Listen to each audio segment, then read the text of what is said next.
It's been a busy news week for us now so far this week where we've had a new signing, we've had update on big transfers so far. So basically, I'm just going to be talking about some of the transfers and some of the news we've had so far. And before moving to my topic that I would really like to talk about today regarding Odegaard. But so far so good this week. We've had one signing done with Ian Misley. Sorry for mispronouncing the name. I'll get used to pronouncing the name better going forward.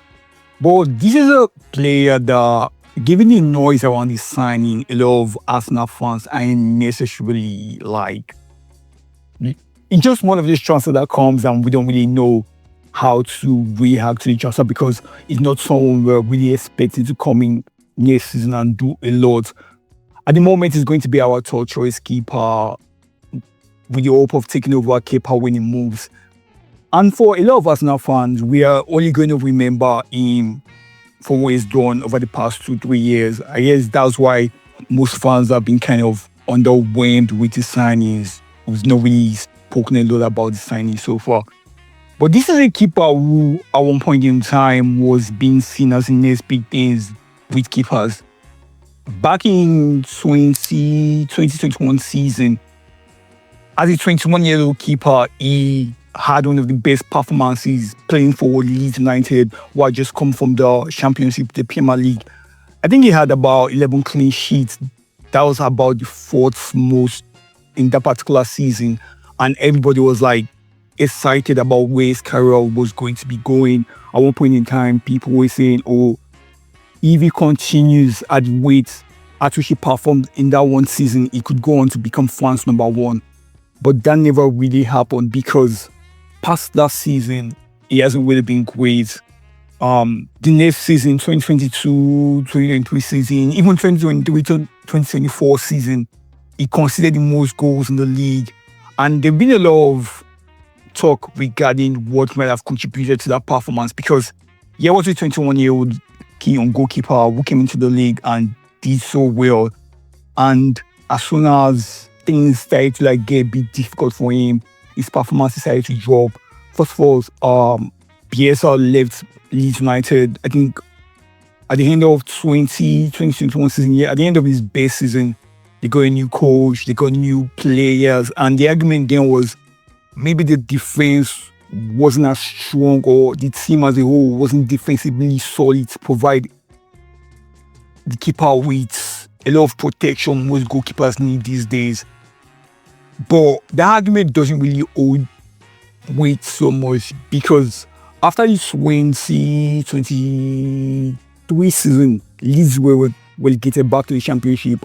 And then than the fact, they had one of their best seasons. I think they had about 100 points in the Championship. And one of their weakest points in the team was the goalkeeper, was Ian Misley. The Gary Johnson was the weakest point for a Championship team. And towards the end of the season, he was replaced by, I think, Carl Dowlow, the guy going to United now to become second choice. So basically, we are getting a player that lost his position in the Championship to a goalkeeper going to become United's second choice. That is who we have at this point in time. But to give him a build, you can't have performed as well as he did as a 21-year-old keeper if you are not good enough. If you are not showing some potential for people to rate you as highly as they rated him back then. But for the past 3-4 years, his career has just gone down. And now at 26, he's coming to Arsenal as a free agent. And we're not really expecting much from him.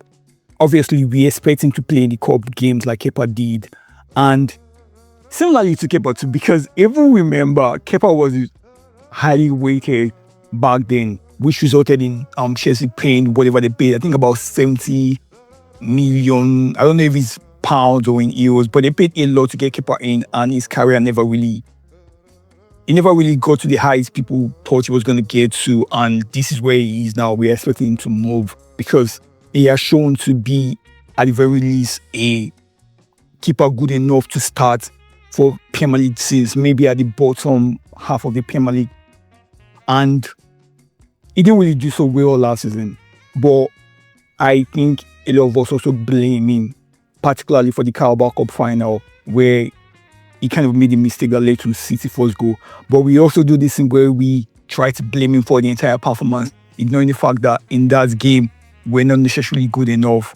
And yes, we might have found a way to score because that was basically how we played most of last season.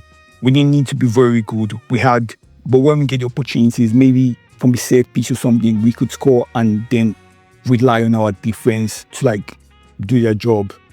And Kepa didn't really do what he was supposed to do. So a lot of Arsenal fans a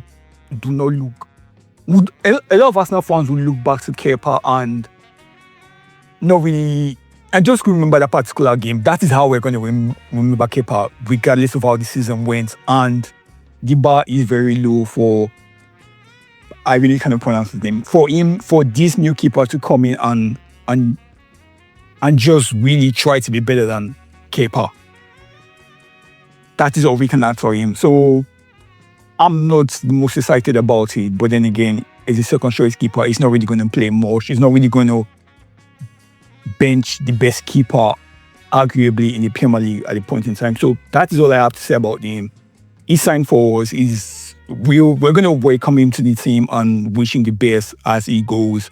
But it's going to be one of these chances where I'll be surprised if at the end of next season he would be wanting to go to another team. But since you are getting him on a free, we are not really going to be losing anything. And I mean, there's only so much you can do to improve your second choice keeper. And then other news we had was with the Bruno's Guimaraes basically coming out to say he wants to come to us now. And if you manage to see the last video I did, I really explained why I am excited in getting a player like Guimaraes to come in. Because, again, most of the focus was on how poor our defense. Most of the focus was on how poor our attack was most of last season. And I think that's kind of allowed us to ignore how not so good our midfield was. I know people would say, yes, Many was good for the first half of the season. In my opinion, it wasn't necessarily good. He just kind of maintained his level within the team and contributed with goals and assists. And that kind of, for the lack of a better word, that kind of mitigated a lot of his issues from the outside, because we saw the goals, we saw the assists, we saw how good we were within that period of time, and we just remained in the team. Like in October, we barely had any shot on target. We barely considered any shot on target. We're very, very strong for most part of the first half of the season. So most fans kind of always want, kind of give him the bill of it was good in the first half of the season, but then he got overplayed and got tired during the season. Maybe that is fair, but in my opinion, I don't really think he had a great season at any point in time last season. And this is the player most vulnerable to the signing of Guimaraes, because as soon as Guimaraes comes into the team, Mendy is going to lose his spot. He would have to fight to hand back his position, and I don't really know how he's going to do that based on last season. This is not to say that I'm giving up on Mendy. I'm just saying we are definitely getting a better midfielder coming into the team if we manage to sign Guimaraes.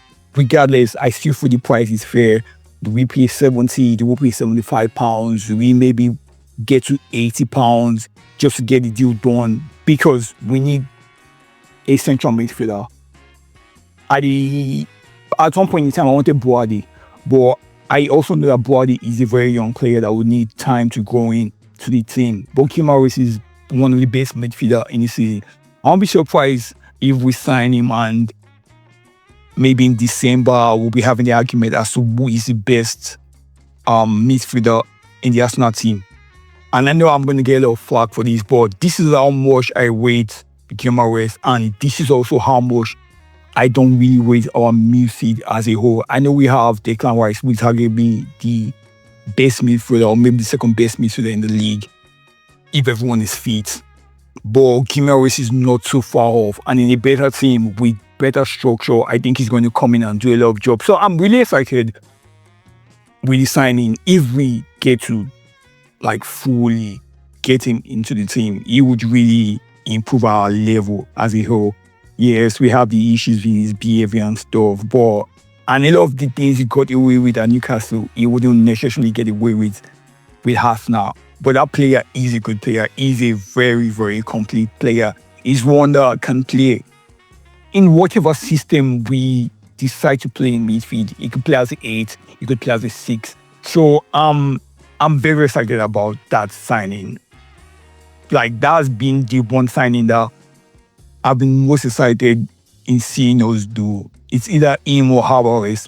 I don't really think we're going to sign, but let's just get Morris done, then we can speak more on that. So, aside from those two news, I think preseason is starting up this week. Some of the players will be going back to the club and starting to get their reps in. Yes, I know the World Cup has kind of made the preseason more difficult because of all the players we have that partook in the World Cup. We're not going to be getting everybody in when we need them to be, but at least we start to see how the season or how the summer is going to go for us.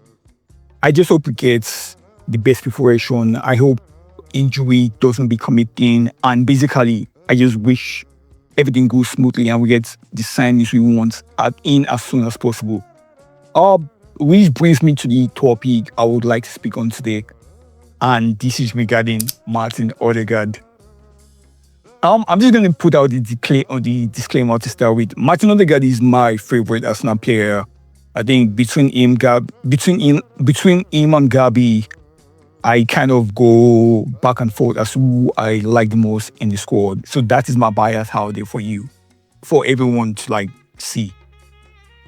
But speaking frankly on Odegaard, if at the end of the 2023-24 season, where we finished second, I think we finished 2 points or 8 points behind City, and Odegaard won the player of the season, the second year in a row. If at the end of that season, anyone had said we could be selling Odegaard, we would have looked at that person as being crazy.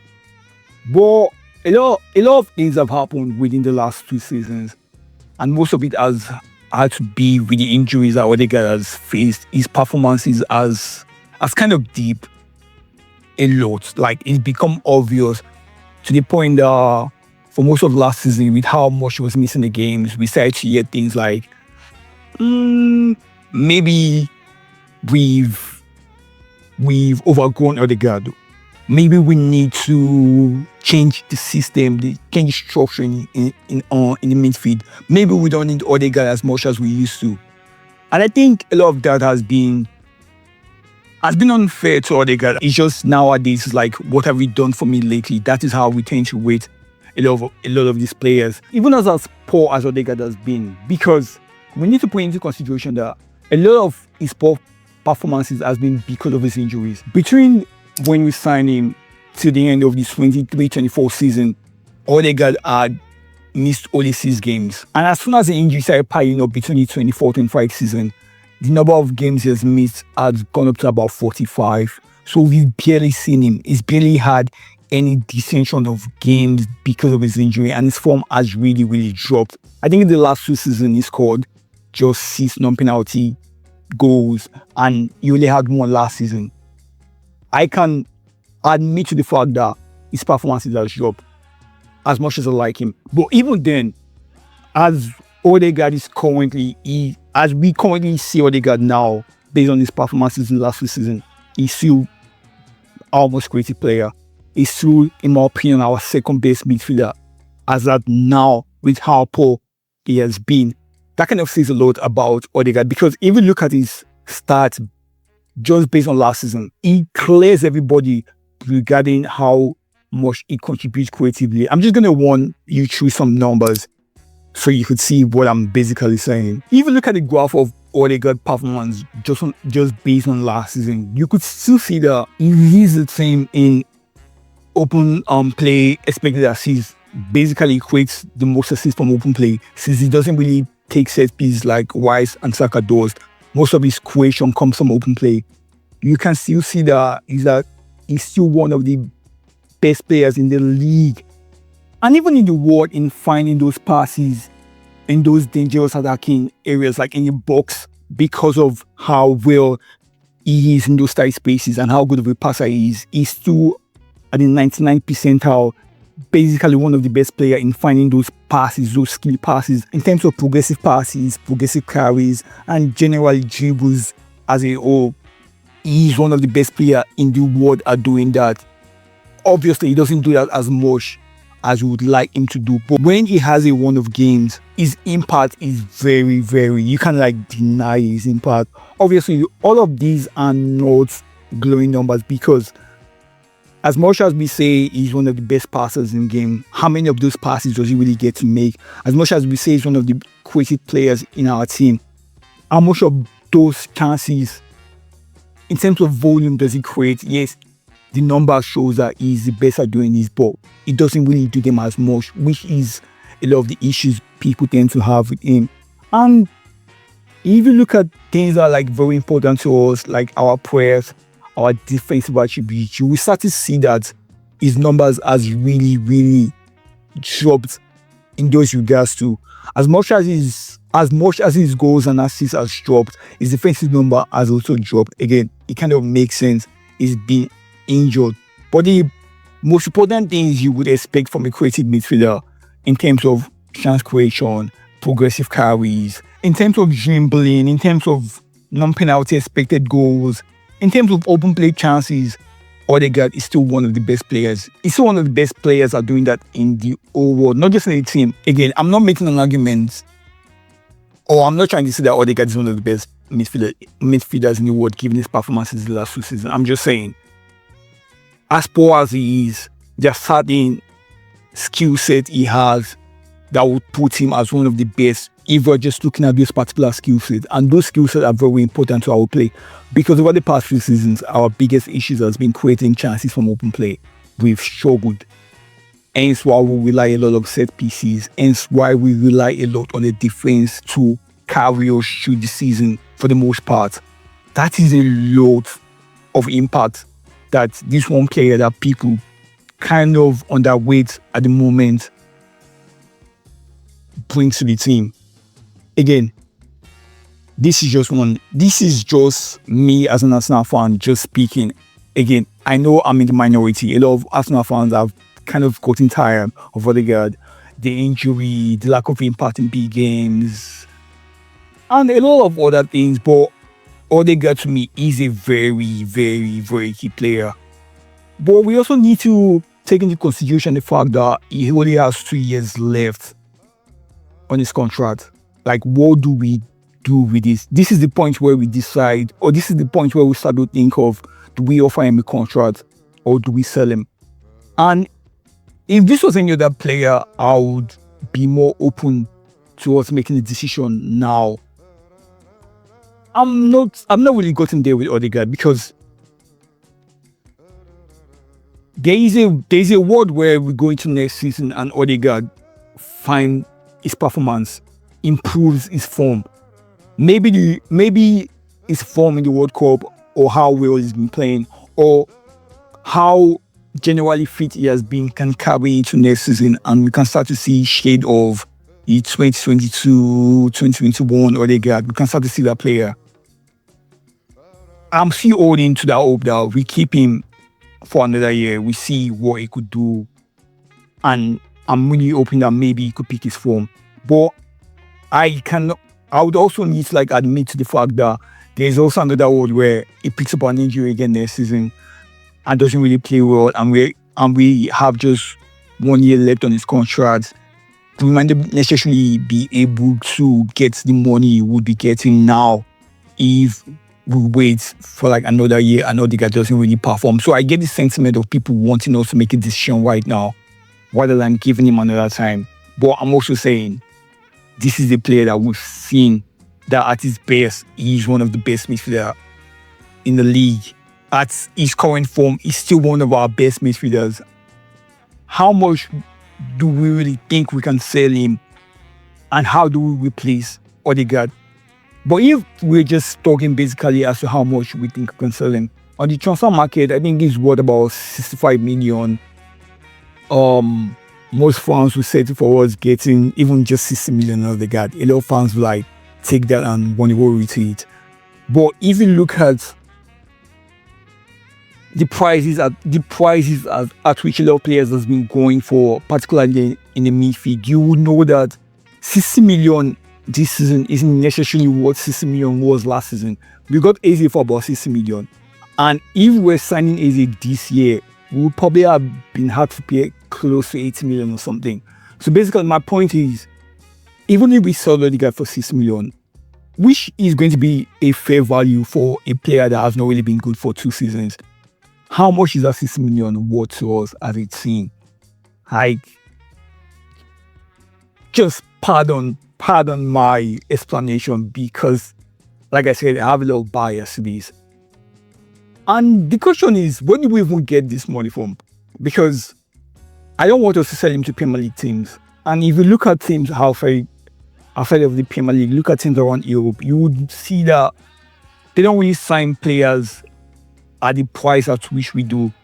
I was very surprised when 2 weeks ago I saw AC Milan signing Ramos from PSG for about 70 million. I didn't even know they had that kind of money to spend on players. And now that they've done that, would they really have like a 65 million in their bank account to spend on Odegaard? I don't think so. Do maybe Juve come in to pay that amount of money? I also don't really think so, because if you look at Juventus, they've really gotten bonds from some of their key or from some of their more expensive signings in recent years. Players like Koopmeiners, players like Luis all went to Juve for big fees in Italian league, in the world of Italian league. Like, it shouldn't be like a big deal for us, but 60 million, 50 million, 40 million is a big amount of money for teams like that. And Juve has spent a lot without really getting value. I really doubt that they will look at Odegaard and see that he's missed about 45 games last season and then decide to pay him 60 million. I don't really see them doing that. Then if you look at teams like Real Madrid and Barcelona in La Liga, I don't see the need for them to spend 60 million on Odegaard when they have multiple players that could play those positions. Then if you go to the German league, you have Bayern.